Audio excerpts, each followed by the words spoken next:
বর্তমানে আমাদের ভাইদেরকে নামে মিথ্যা ফেসবুক আইডি খুলে এবং তাদের আইডি হ্যাক করে প্রতিনিয়ত ধর্ম অবমাননার মামলা দেওয়া হচ্ছে। কিন্তু অত্যন্ত দুঃখের বিষয়, রাষ্ট্র সেগুলি সাইবার ক্রাইম ডিপার্টমেন্টের মাধ্যমে যাচাই বাছাই না করে চোরের মতো এই আর্মি প্রশাসন মারতে মারতে আমার ভাইকে রাজবাড়ি থেকে নিয়ে যাওয়া হয়।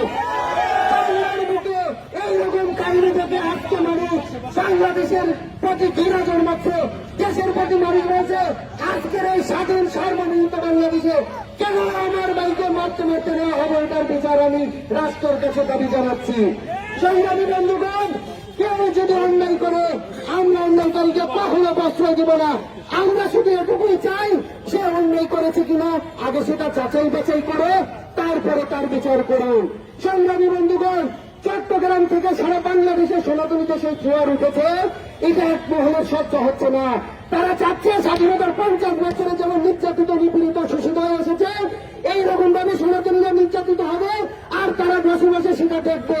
কিন্তু এটা আর এই প্রজন্ম হতে দিবে না। আমরা প্রস্তুত নিজের মাটি এবং সম্পত্তি ভূমি রক্ষা করার জন্য। সংগ্রামী বন্ধুগণ, এ পর্যায়ে আপনাদের মাঝে বক্তব্য রাখবেন আমাদের প্রদীপ কান্তি দাদা।